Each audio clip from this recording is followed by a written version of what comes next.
Hello and welcome to the Naked Tarot Podcast. I'm your host, Janet Boyer, otherwise known as the Tarot Maven. I'm the author of Back in Time Tarot, Tarot in Reverse, and the upcoming Naked Tarot Sassy Stripped Down Advice. With my artist husband, Ron Boyer, I'm also the co-creator of the Snowland deck and the Coffee Tarot. I invite you to visit my website, janetboyer.com, where hundreds of reviews and other goodies await. If you'd like to support my work, I'm also on Patreon at patreon.com/Janet Boyer, where I provide monthly Astro Tarot forecasts, weekly tarot spreads, behind the scenes, exclusive works in progress, and excerpts, and all these other goodies that you can't get anywhere else. Well, on the Tarot Insider radio show at the Psychic Talk Network, I am the co-host along with Dax Carlisle, and we are starting a series on the tarot by the numbers. And so this particular episode is going to be the aces. So we're going to be covering the aces, and so it's something a little bit different. It's Dax and I live talking about the four aces, and so I hope you find it helpful and enlightening.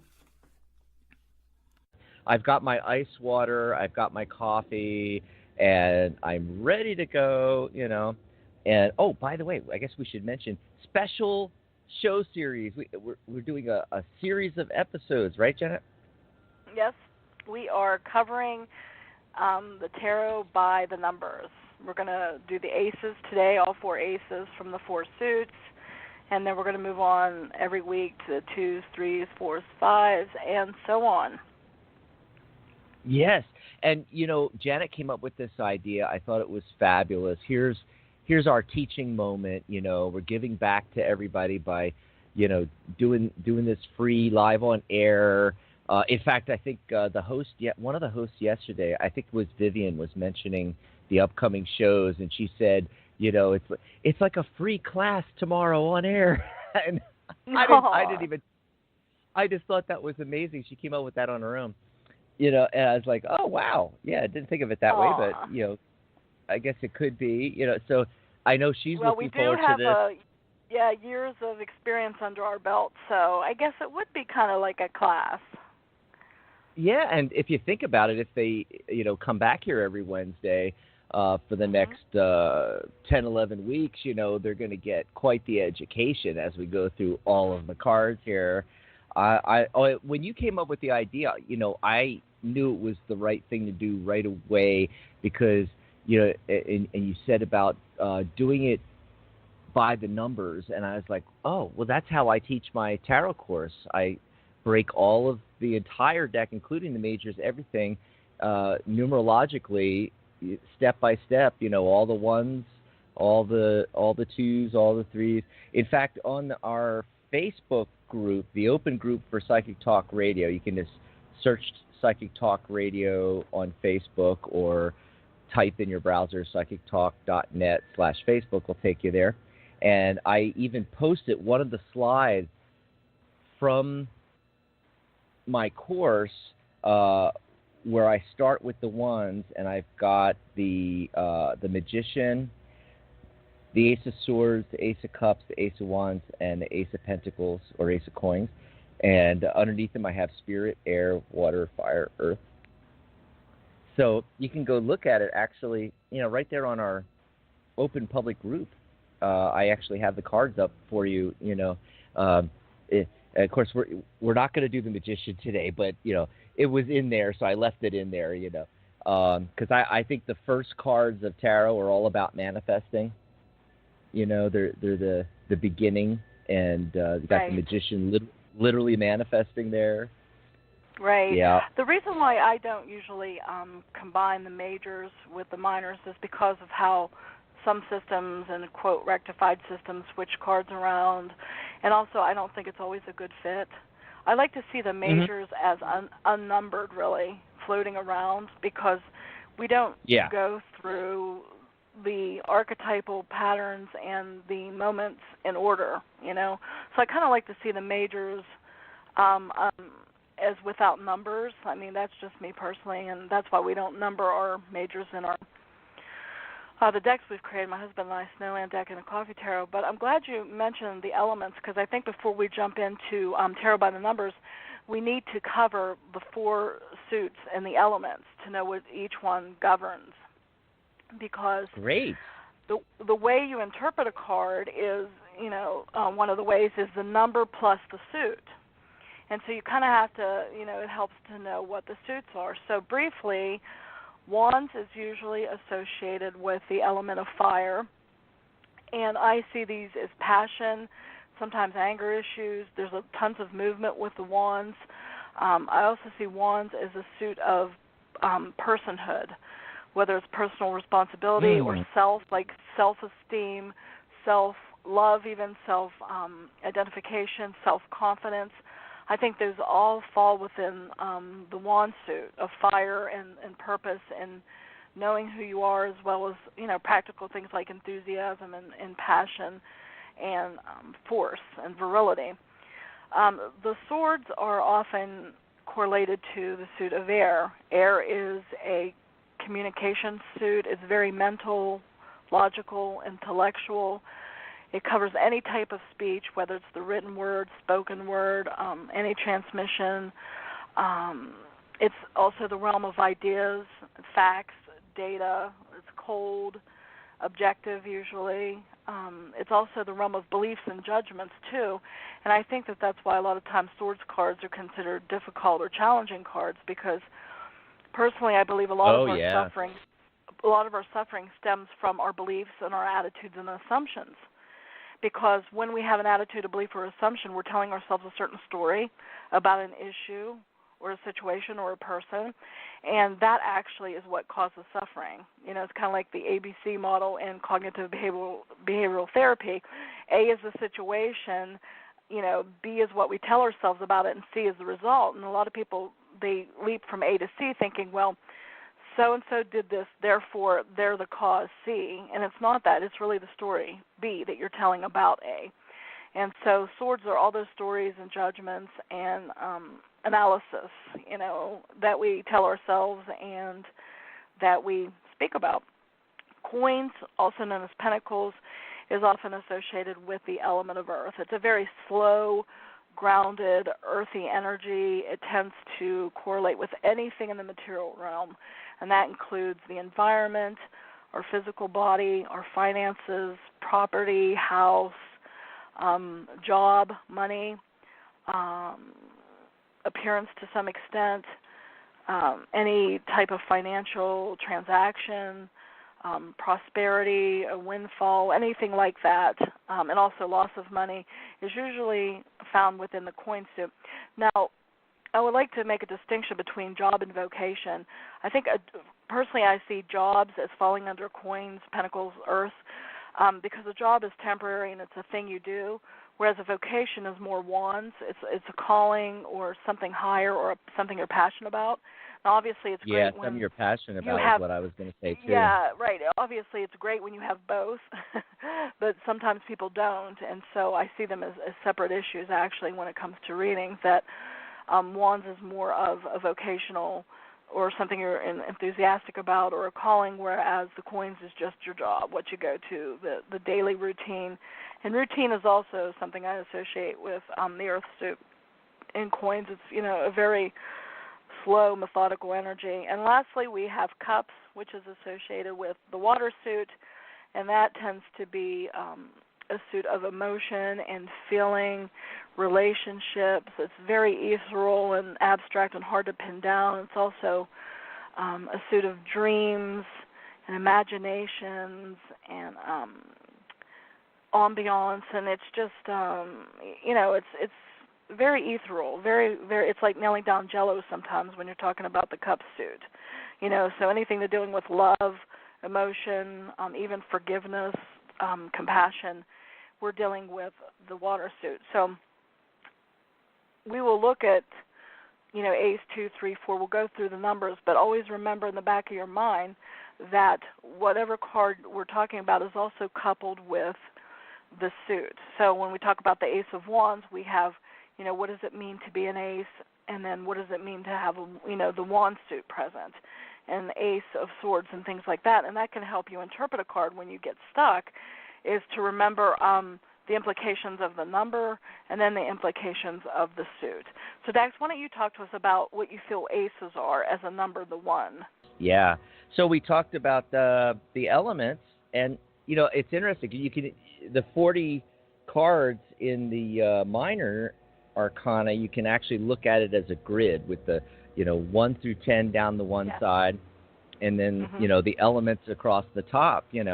And just learning the elements really well and the numbers really well, you've learned a big chunk of the whole deck, really, and it's great with just that. Of course, we're going to go more deeply into it, but one thing I want to point out is in classical numerology, there is no 10. So when you go past 9, all the larger numbers, you add them together, reduce to a single digit. So 10 is 1 plus 0 is 1. So I always group the 10 cards together with the 1 cards. I don't know if you want to maybe do the 10 cards next week, or do you want to go to 2s? Yeah, I would rather do the 10s last because I don't personally treat them in a numerological way. Because because in other systems of numerology, like biblical numerology and things like that, they actually will have an interpretation for the number. They don't reduce it. So, from where I stand, I mean, you could, and then that way we can get your take on how you see a 10 as reduced to 1, and I can, throw in my idea when we get to the 10s about how it's a culmination or an oversaturation of the suit. Yeah, I always call it that hairbreadth moment after a cycle ends and before another one begins. It's that overkill, and that's why that's why it appears that way in the images. I mean, I don't think that we're too far off. But we people should realize out there, we Jad and I have different systems. Everybody has a different system. I'd say everybody that does tarot has a system, because it's so personal, a lot of it. I take everything very numerological, and when I look at the numbers and when I look at what's in the cards, I find it correlates perfectly. And so, 1 is that primal force. It's new beginnings, seeds, unity. It's self and ego. It's very phallic. Think of it that way. When we get to the 2s next week, you're going to see the big difference. And just think of the numbers themselves. Just look at them. Draw a number 1, draw a number 2. Look at the sweeping curves in the 2. And next week we'll talk about what you get with that 2 energy. And this week, look at the 1. Look how phallic it is. It's that energy. Like last year was a world year of 1, and we had, Trump come in and all of that. And this year is a 2-year, and we're getting, this is the Me Too year and all that coming out and everything like that. And it's amazing how it just, lines up like that. It's funny that you were saying how the 1s are very phallic, because I consider the most phallic card of the deck the Ace of Wands. I mean, it looks like a boner. I mean, if you look in the Rider-Waite, it's a boner. And I consider the Ace of Wands. So, we talked about how Wands is enthusiasm, virility, passion, sometimes anger. There's tons of energy with Wands. It's kind of like the point before ejaculation, really. In prana and life force, it's a spark of purpose. It's a juice of life. I consider the Ace of Wands like the thumbs up card. If any card comes up and you're waffling, when the Ace of Wands comes up, I always see that as a thumbs up, a yes, go for it. It's also an invitation to participate, a window of opportunity, force. I see it also kind of like a temporary wormhole or an unpredictable portal. Do you remember that show from, 80s or 90s called Sliders?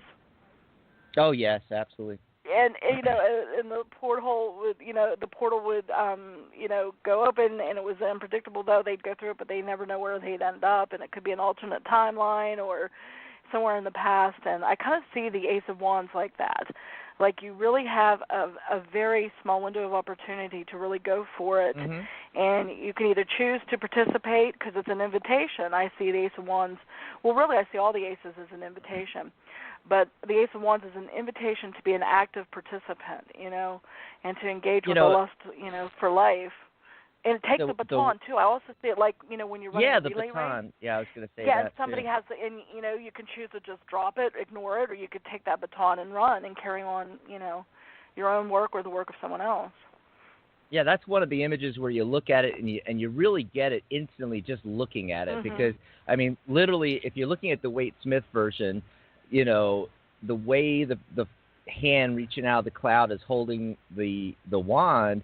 It literally has the thumb up, and it just looks like the thumbs up card, just the go for it. And it's I think it's the most, one of the one energy, I mean, out of the four suits, and the four ace cards, it's that really, do it card. I mean, one is the doer. One's not a preacher, not a philosopher. One is not a spiritual explorer, not a dreamer, certainly not an idealist. It's a pragmatist, a ruthless conqueror and warrior extraordinaire. That's what the one energy is. Individualistic, independent to a fault. I mean, that's the number one, and the Ace of Wands really embodies that energy. Oh, because I see the wands in the fire suit, or the element of fire, is very individualistic, and that's why I was mentioning earlier about words that have self in the beginning, like a hyphenated word like self-confidence, self-possession, self-purpose, self-directed. All the self cards, self cards, words that begin with the word self really fall under those wands, especially the Ace of Wands. In our Snowland deck, we show a hand coming out of a cloud as a lit match, and there's a little snowman there who's by, he's like a little camper guy, like a cowboy, and there's this wood pile. He's about ready to, start a campfire, and the lit match comes out from the cloud in Snowland to the little snowman cowboy. And, if you think about it, too, the Ace of Wands is a lot like a lit match. It's still kind of fragile. It's fire is there, it's purposeful, but if it gets too windy, it could snuff out if you drop it. You have to do something with it to keep the fire going. It's almost like it's just the lighter, it's just the lit match. It's not the bonfire yet. It's exactly. just the first step. It's the first step. But I see that with the suit as well. I mean, whenever I get the Queen of Wands, I mean, that's just a card of very independent energy, So I see that running through the wand suit like you were talking about. Yeah, the Queen I see is like a nurturer of nurture of that earth energy. The Queen of Wands are the ones that encourage people to be empowered, to take charge of their life. They nurture and tend all of those things. It helps encourage people to become more confident. So queens are usually, the Queen of Wands themselves also demonstrate that very thing. The Queen of Wands are usually very confident, very poised, very colorful, and they encourage others to do the same, either by example or by direct nurturing, because I see the queens. We were talking about how the minor arcana with the numbers and the elements are like a grid. The way I teach the court cards is the same way, and I have it outlined in my upcoming book, Naked Tarot, where then if you learn what the pages mean, and the knights and the queens and the kings, and then you combine those with the element, ranking plus suit equals interpretation of the card. So you can even do that with the court cards, and after we're done with the tens, if you want to go into the court cards, we could do page through king as well, kind of round it off, might as well, The whole minor arcana, right? Heck yeah, might as well.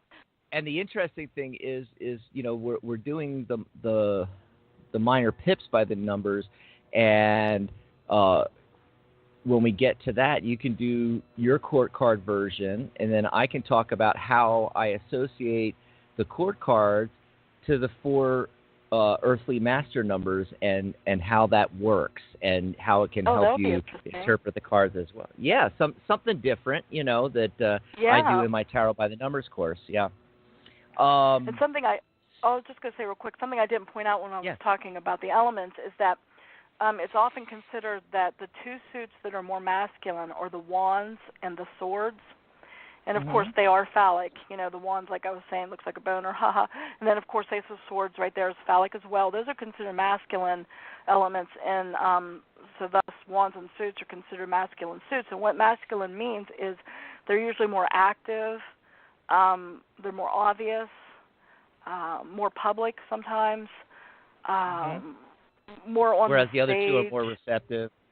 Right, and then the coins or pentacles and the cups are considered feminine because of the more receptivity. It's usually, light versus dark, meaning, things that are more hidden or done behind the scenes, more passive rather than active. So the coins and the cups, and notice that they're rounded. The coins is round, the pentacles round. Yeah. Some say a pentacle was The cup has a curves.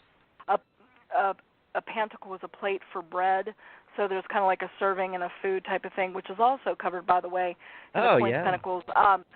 Earth suit is food. That's another material aspect. And then the cups, of course, is rounded as well, and it's a receptacle for liquid. So I just wanted to point that out to people that might help, too, to remember that the wands and swords are more masculine, aggressive, active, in public, out there, whereas the coin, pentacles, and the cups are more passive, sometimes behind the scenes, more in the dark or in the shadows, and less obvious. So let's move on to the second masculine ace, which would be the Ace of Swords, and this is the card that's to the point, by God.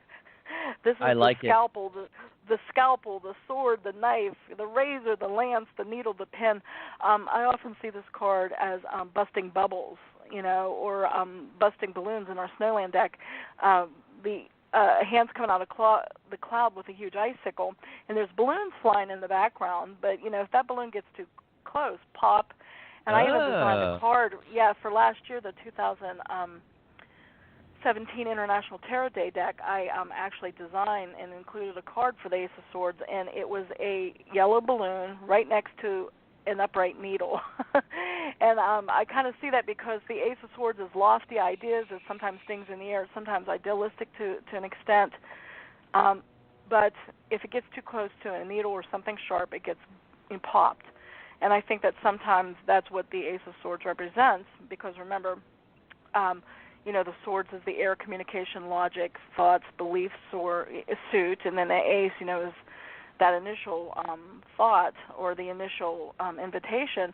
And so when you have the Ace of Swords, you have sharp clarity, you have piercing insights, you have single-mindedness, razor wit. There's a distinct speech with it, and like I said, bursting bubbles or busting balloons, meaning people who are full of hot air or have deception or what have you. If that's represented by, let's say, a balloon or a bubble, then the Ace of Swords just say, I'm going to show you the facts on this. Boom. So the Ace of Swords is kind of like a to-the-point card. How do you see it? Pretty much exactly the same way. I mean, I do a lot of my teaching with the Waite Smith deck, and I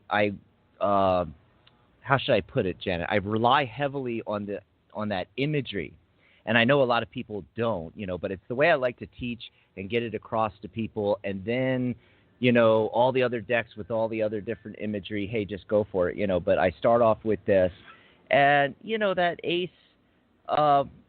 One of the things I like to point out is in the Waite Smith version, the crown there at the tip of the sword, mental clarity, the laurel leaf, symbolic of victory and success, and that I often point out in readings, if I get a cards with multiple swords, and then I get something like,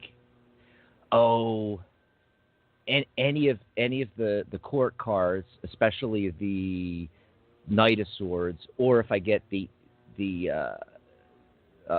of Swords, the difference between that, thinking of swords as thoughts and ideas and things like that. And so with the single sword, you got that single thought or idea versus when you have a lot. And when you look at some of the cards going higher up the numbers there, and you get like several swords. You got 7 swords or 8 swords, and especially obviously the overkill with the 10 swords. When you start to get into trouble, and these are the ones where you start to get into trouble, and it's always because there are so many thoughts and ideas. But with the Ace of Swords, it's that single idea, and it's kind of like run with that idea, Mm-hmm. And I really like that, because when that card comes up, I often talk about focusing. For me, it's like a focus card. Focus on that single thing. When you were talking about all those swords and the thoughts, I saw like a tangled ball of yarn. And then, the Ace of Swords just comes through. And who was it in history? They said they were presented with the Gordian knot that supposedly no one could untangle. Was it Alexander the Great? And he just said, so. I'll solve it. And he took this sword and he just cut the knot. He goes, here you go. Hello, Yeah, there you go. It's like the hell was trying to untangle this big knot that nobody else can do, and let's just cut it in half and then boom, be done with it. So the Ace of Swords is a very forceful, violent in some ways energy, and to the point. Mm-hmm. It's just like a surgeon as well. I sometimes see the King of Swords as being a surgeon, and sometimes when, like in a case of gangrene or a tumor, you have to cut it out to save the body part of the rest of the body. And I think that sometimes that's the way it is with clarity and truth, that if you don't want your worldview poisoned or your perception tainted, then you have to have that Ace of Swords where you cut out the bullshit and say, okay, no, let's try to see things for exactly the way they are. And I love to meditate on this card when I'm feeling fuzzy in the head, or I'm procrastinating, or I feel like there's too much on my plate. I love to pull out the Ace of Swords for meditation and say one thing at a time, one thought at a time, I know we both have that problem, Janet, Right. Oh, I did want to say something about your analogy to the Gordian knot thing in Alexander. Is like, that is a very Ace of Wands, Ace of Swords thing, if you think about it, because the Ace of Swords is fast. It's not I'm going to figure this out. It's I'm going to have a quick answer to it. The air and fire move the fastest. Absolutely. Out of the suit. And they're all quick energies, because all the aces technically are like portals that open and close quickly, or an invitation that have to be acted upon, or else it expires at midnight.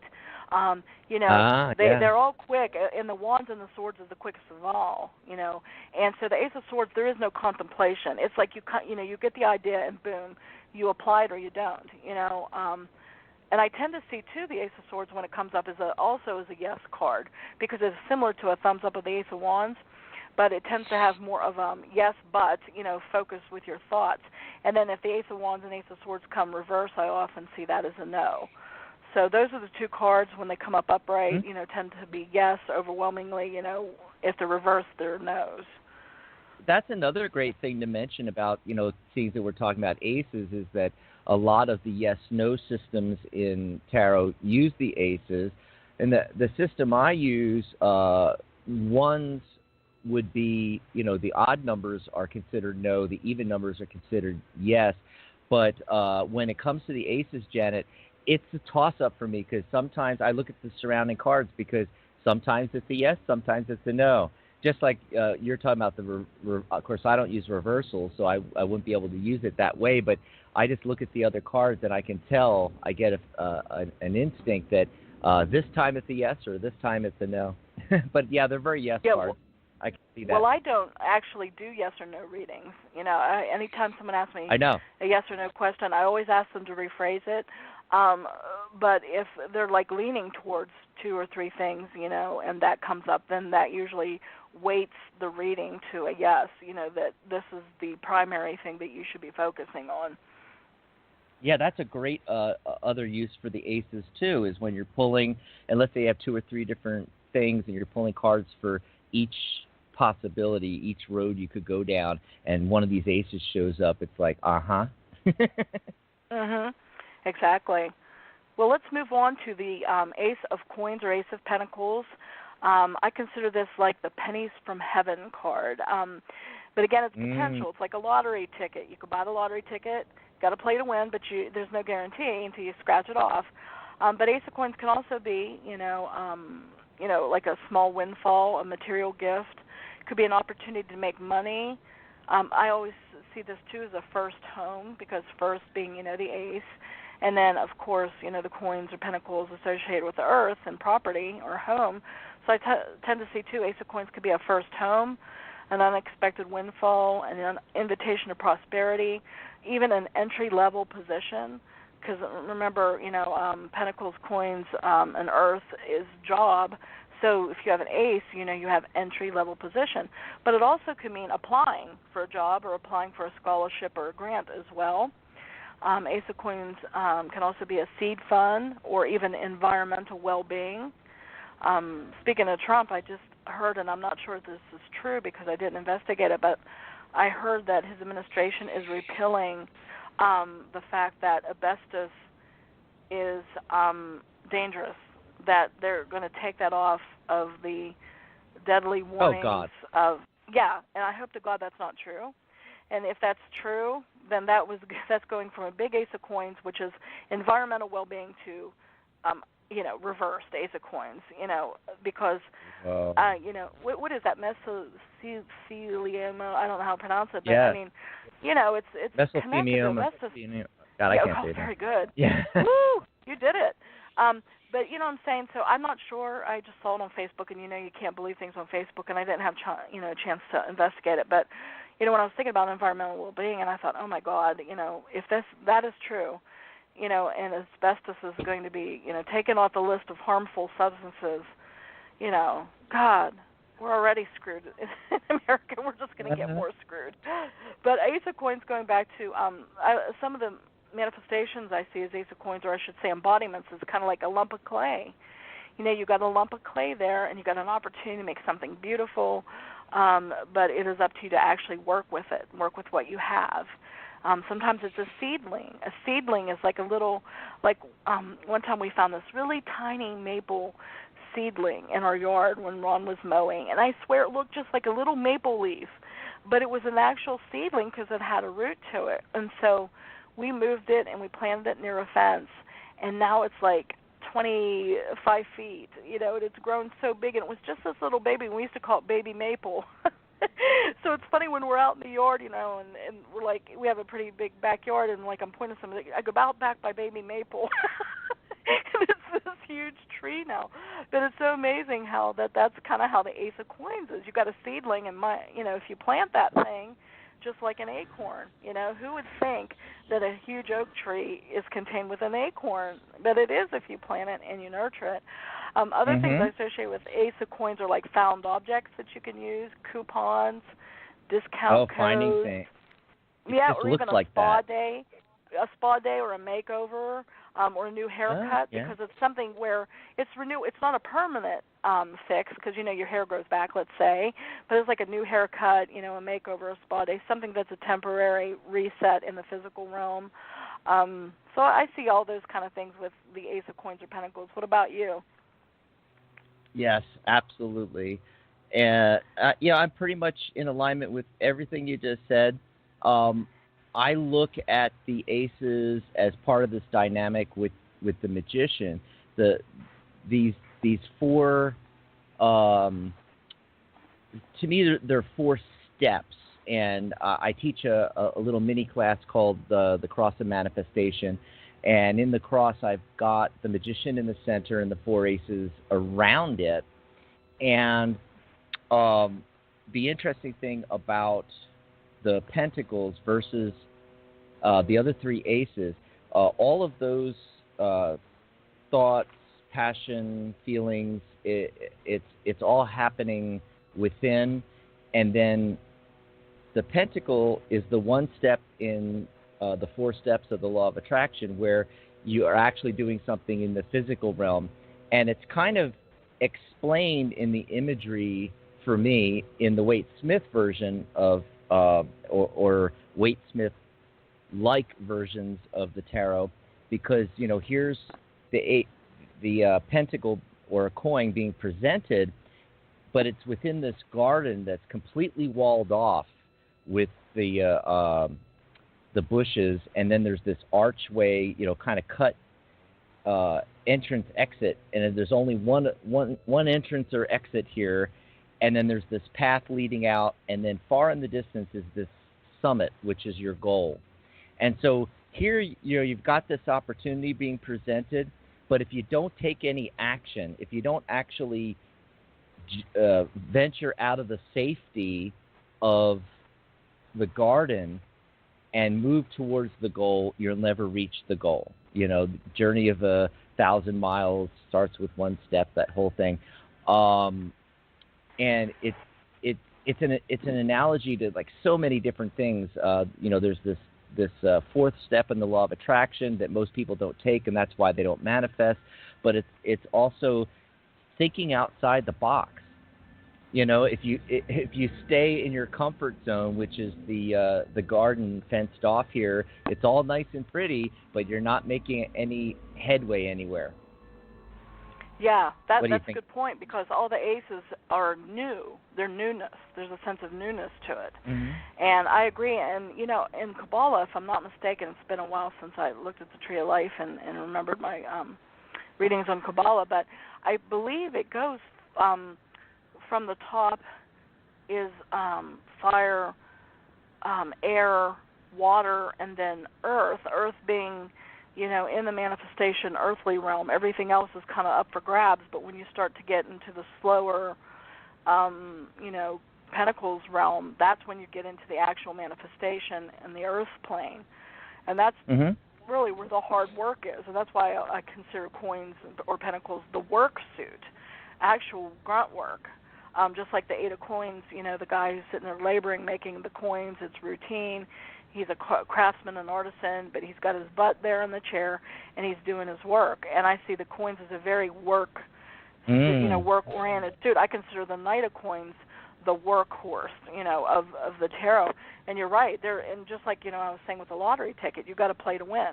You have to buy the lottery ticket to even win. You're not going to win something that you don't buy or you don't, take an opportunity, to do. You can't, I'm saying you're not going to get a job that you don't apply for, or that you're not interested in, or you don't make your interest known. So there is, even though it's a bit of a slow and lethargic and grunt work type of energy, the Pentacles, it requires movement on our part.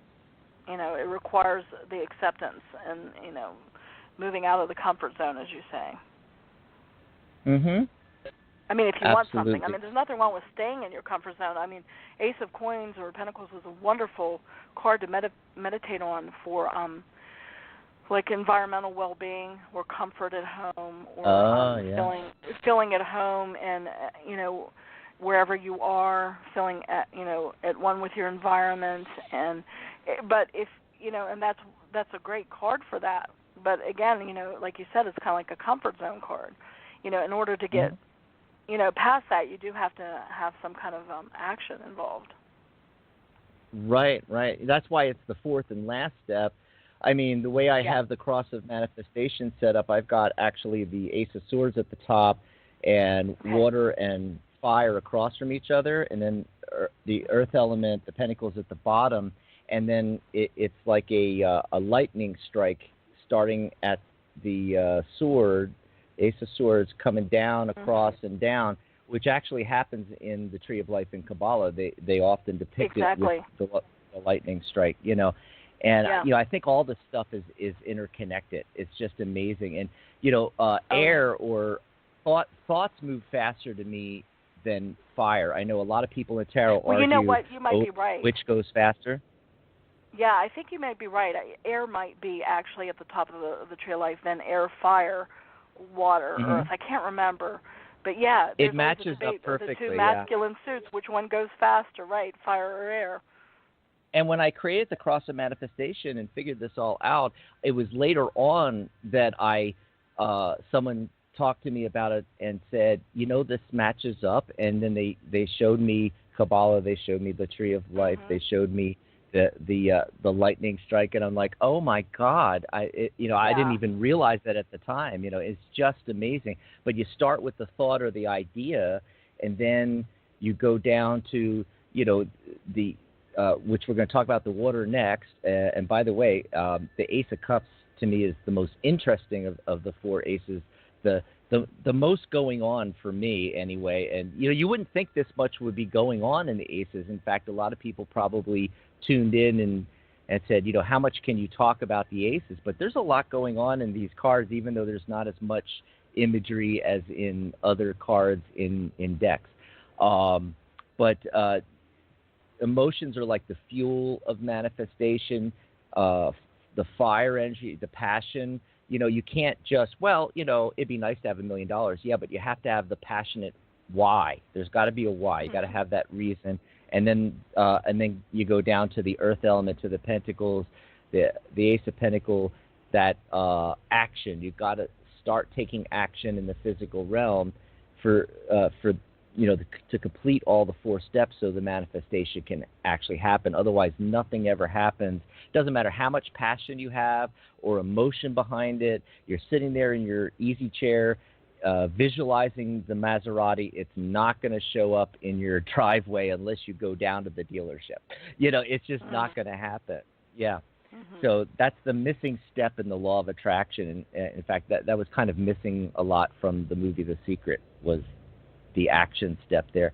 So what about the Ace of Cups there, Janet, for you? I always consider this the my cup runneth over card. And like you said, there is a lot going on, because you can see this from an emotional standpoint, but in a heart chakra, but you can also see this from a spiritual standpoint. So I always see this card, some of the embodiments and the practicalities of what an Ace of Cups would look like, kind of like an artesian well, the water that's always there. It's the well that never runs dry. It's like a spring rain or a flower's first bloom, toasting a happy event, or well wishes, or even a pregnancy test showing positive. But some of the keywords that I've associated with the Ace of Cups is an opportunity for a wholesome relationship, or adoration, or a chance to forgive. This sometimes come up for forgiveness, because unless you have that cleansing of forgiveness, a lot of times you get stuck emotionally, and not only can't you move on, but you bring in your baggage to present relationships, and they color it. And forgiveness is not letting someone, quote, get away with something, and it's not saying that what they did was okay. It's basically saying, I'm not going to take your poison and expect you to die from it. Because unforgiveness and resentment only hurts the person who's holding it in. So I see the Ace of Cups as like a very cleansing card, and it's a chance to forgive.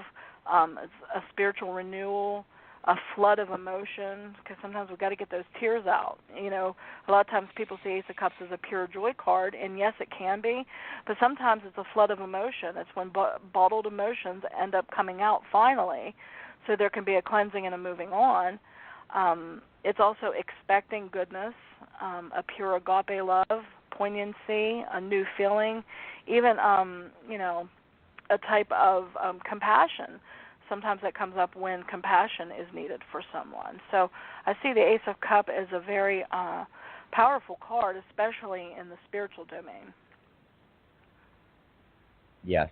Yeah, and speaking of the spiritual, the in the Waite Smith version, the overflowing of the cup, the 5 rivulets are, the streams are going down into the pond, and bodies of water in tarot often represent that realm, the spiritual realm, and it's like there's 5 of them, so I equate that to the 5 senses, and it's like the emotions, the 5 senses replenishing the spirit and the spiritual realm. Well, 5 sometimes can be instability, right? Instability and needing for adaptation. So then that would go along with a flood of emotions. Sometimes if you just have them all bottled up and they're bubbling inside, finally, it erupts and it can cause a synthesis, and you have some more of an integration of those feelings than when the Ace comes up. Exactly. Also, the the cup is overflowing into the pond populated by lily pads in my version of the deck that I'm looking at here. And water lilies close every night as the light fades, and then they open again as the light comes up, dawning the next day. So it can kind of be viewed as symbols of rebirth and second chances in that card as well. I get that a lot. And water lilies, aren't they also rooted in a bunch of mud and muck? Yeah, down that's low? what I think. So that, yeah, so that's very symbolic too, because sometimes, you know, emotional renewal or beauty for ashes, so to speak, can come out of the most shitty, muddy, dirty, difficult times. But you know, you could reach, you know, up towards the sun and bloom into something beautiful. So just because your past or your roots have been, quote, dirty or muddy or messy or, you know, difficult, that doesn't mean that you don't have a beautiful life and that you're not a beautiful soul and that things won't get better. And aces always I tend to see as a promise of something better as well. And the Ace of Cups especially when it comes to healing. Sometimes Ace of Cups can actually harbor a physical healing or some other type of renewal, even though the physicality is the Pentacles realm. Sometimes our emotions and can be connected to our health or lack of. I mean, there's been proof, you know, that stress and negative emotions can, you know, be detrimental to our health. So, you know, even though we're discussing these aces separately, you know, we want to stress to our listeners that none of the elements are really separate, you know, so to speak, because they work in tandem with one another in our life. But sometimes when we do a tarot reading, it's basically kind of getting a Polaroid or a snapshot of the energy of what's going on. And because we have that snapshot or that pause on the movie where we can actually analyze the frame, then we can kind of get a better idea of the angles of what's going on in the scene, what's likely to happen, what the underlying energy is. And so, you know, just so everyone knows out there, you know, the elements don't happen, you know, separately. They're in synthesis as well as the minors. But, you know, for our purposes for teaching it and discussing it, you know, we are kind of pulling them apart to analyze, but they do work in tandem with one another. Yes, I mean, the elements are the building blocks of all of creation. So you have to have combinations of them in order to have the physical realm. And when you pull an element separate from everything else, you don't have any structure. So if you think of, I'm trying to think of an element on the periodic table. Let's take, you know, what would be number one? Is that helium or hydrogen? I think it's helium. Hydrogen, I think. I think hydrogen, okay. I think, too, is helium. Oh, yeah, that's the building block of the entire universe. Yeah, but when you pull hydrogen by itself, okay, you have hydrogen, but you have to combine it with something else, like combining it with oxygen to create water. Make water, you know, right? So that's a way to look at it. Oh, and speaking of water, because we're on the cups, I did want to mention that in the Waite Smith version, when I'm teaching the Cross of Manifestation, I point this out about the five, the cups overflowing with these five little streams going down back into the pond there, and they represent the five senses. And it's a little clue in manifestation. So you start at the top of the cross or at the top of the tree of life in Kabbalah with the thought, the idea, the air, and you come down to the water. And we often talk in law of attraction circles about visualization. But I don't even like to use that term. I like to say something more like imagine, because visualization, it makes it sound like you're just talking about what something looks like. And so the five streams coming out of the cup in the Ace of Cups reminds us to use all five senses and create a complete 360-degree five-sensory immersive visualization of what it is we're trying to manifest, and get that feeling of, okay, it's here. What does that feel like? And that's what you're going for as the fuel for the law of attraction when you're manifesting something. Just want to point that out. That's a great word for the water element in the cup suit, immersive. I love that, immersive. Mm. Yes, and that's why sometimes people get lost in their emotion or they drown in their emotion, like in the case of the Five of Cups, drowning in self-pity. Exactly. It's great to dip into those immersive waters, especially when you need cleansing, you need a refreshing, especially if you're overly masculine in your orientation in terms of like a very swordsy or wandsy type person. And it's great for artists to really tap into their intuition, go deep, the subconscious, the unconscious, the dreams. Dream realm I consider as water as well. But then you could get lost in that, which is, like the moon card. I see that as like water everywhere, where you can get lost in it. You can't tell what's real and what isn't. And sometimes that happens with the court cards. The Page of Cups is very imaginative, but sometimes he's not very practical. He's too busy looking at the fish to see where the hell he's going, Where the Knight of Cups can be in love with love, he's questing after this emotional feeling ideal that may not actually exist, and so on. So the cups are in the water is very immersive and very healing and cleansing, but also you can drown in it. So too much of any element is overkill and death, but not enough of an element is imbalance. So it's really important, to stay in balance. And a good book for that, by the way, and is the best book I've ever read about the four elements, is called The Way of Four by Deborah Lipp. Oh, I love that book, The Way of Four by Deborah Lipp. Is just incredible. She even correlates the elements to different perfumes.